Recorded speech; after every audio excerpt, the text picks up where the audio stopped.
দর্শক, আবারও রাজনীতিতে একটা বিরাট সুখবর। বিএনপি এবার মারাত্মক ভয় পেয়ে জামাতকে গ্রিন সিগন্যাল দিচ্ছে, জামাতকে ডাকছে, জামাত ভাই আসেন। এবং অপেক্ষা করছে যে ভাই আপনাদের জন্য অপেক্ষা করছে, আসেন আমরা জুলাই সনদ বাস্তবায়ন করি।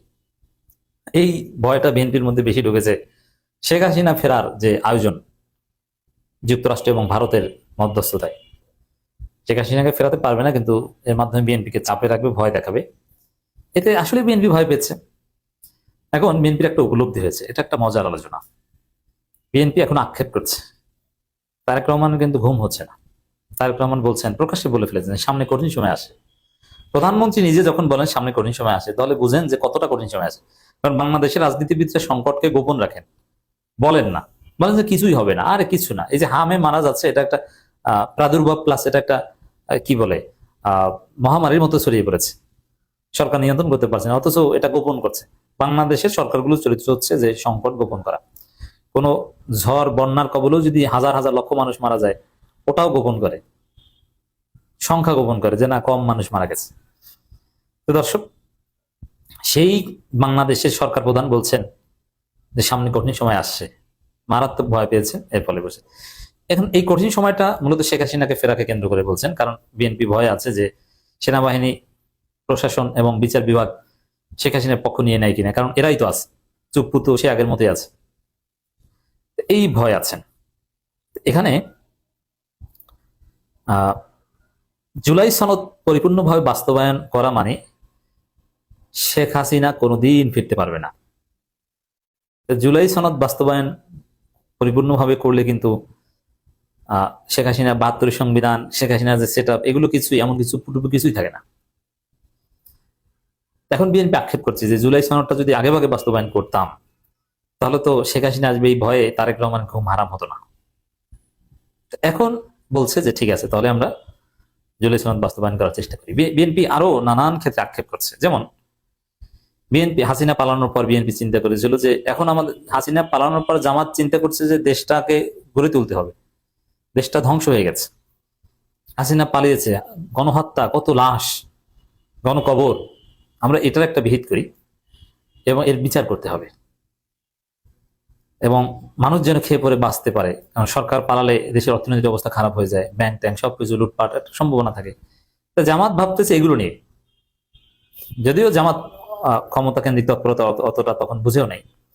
জামাত চিন্তা করতেছে দেশের মানুষ নিয়ে, শহীদদের নিয়ে, শহীদ পরিবার নিয়ে, তারা ব্যস্ত জানাজা দাফন কাফন নিয়ে শহীদদের।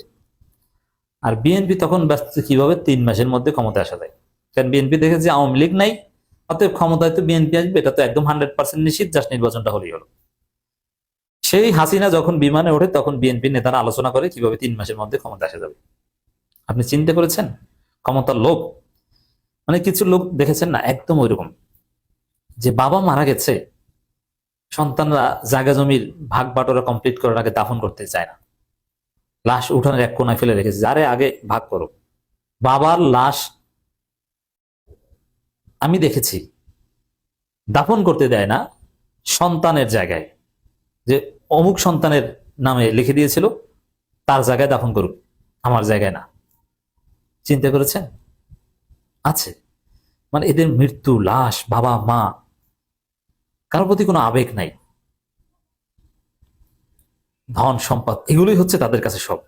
কারণ মানুষের মধ্যে যদি ন্যূনতম বিবেকবোধ থাকে, মনুষ্যত্ববোধ থাকে, তাহলে হওয়ার কথা এরকম যে আরে যাই হোক, অতীতে যাই হয়েছে, মারা গেছে লোকটা, প্রয়োজনে আমার ঘর ভেঙে ওই ঘরের মধ্যে দাফন করো, আমি ঘর ভেঙে ফেলবো, তারপরও দাফন করো। এরকম একটা ইমোশন কাজ করে যে আমার জায়গায় দাফন। কিন্তু না, ধন সম্পদ অন্ধ করে দিয়েছে, আরে কিসের দাফন, রাখ তোর দাফন, আমার হক আমি বুঝে পাই, আগে আমার ভাগ আমি বুঝে পাই। তো বিএনপির অবস্থা হচ্ছে এরকম, লাশের সারি, শহীদদের জানাজা, আর কত মানুষ হসপিটালে বেডে কাতরাচ্ছে, খুঁজে পাচ্ছে না, সন্তানকে খুঁজে পাচ্ছে না পরিবার। কি একটা অবস্থা, ঢাকা মেডিকেলের মানুষ কাতরাচ্ছে এক পাশ থেকে। এবং সেই 5 আগস্ট সাভারে বিভিন্ন জায়গায় গণহত্যা সংঘটিত হয়েছে। 5 আগস্ট হাসিনা পালানো দিন জামাত শিবির ব্যস্ত এগুলো নিয়ে, লাশ নিয়ে। আর বিএনপি তখন 3 মাসের মধ্যে ক্ষমতা নেওয়ার ধান্দা নিয়ে ব্যস্ত। 3 মাসের মধ্যে ক্ষমতা নিতে চেয়েছে, যার ফলে বিএনপি তখন মিথ্যা নাটক সাজিয়েছে। এগুলো সব বিএনপি কাটছে, যেহেতু তখনকার সময় বিএনপির উপরে কেউ ছিল না, জামাত তো বিএনপির পার্ট। জামাত এখন না অনেক বড় দল হয়েছে আওয়ামী লীগের শূন্যস্থানে, তখন তো জামাত এগুলো বুঝতোই না।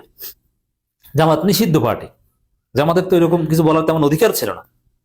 ভাগ্য ভালো যে নিষিদ্ধ থাকা অবস্থায় সেনাপ্রধান ডেকেছে, না ডাকলেও জামাতের কিছু করার ছিল না, চুপ করে বসে থাকতে হইতো যে নিষেধাজ্ঞা প্রত্যাহার কবে হবে। তো সব পরিস্থিতি নিয়ন্ত্রণ ছিল বিএনপির, তো বিএনপি সব সাজিয়েছে। এই জন্য উপদেষ্টা সব বিএনপি, বেশিরভাগই ছাত্রদের একটা ভূমিকা ছিল, কিন্তু বিএনপি তাদের ম্যানেজ করেছে।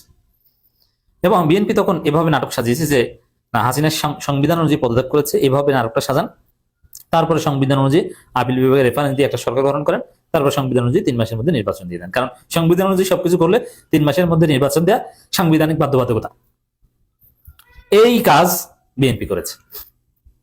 এখন এসে বিএনপি সেই প্রতারণার ফল তারা পাচ্ছে। এখন তারেক রহমান ঘুমাতে পারছে না, কারণ এখন যদি যুক্তরাষ্ট্র এবং ভারতের সহায়তায় শেখ হাসিনা এয়ারপোর্টে নেমে বলেন যে আমার পদত্যাগ পত্রটা দেখান, আর সেনাবাহিনী প্রশাসন যদি বলে যে ঠিক আছে পদত্যাগ পত্র দেখান, কারণ পদত্যাগ পত্র তো দেখাতে হবে। পদত্যাগ পত্র তো নাই, দেখাবে কি? ওটা তো বিএনপি ওই সময় নাটক করেছে।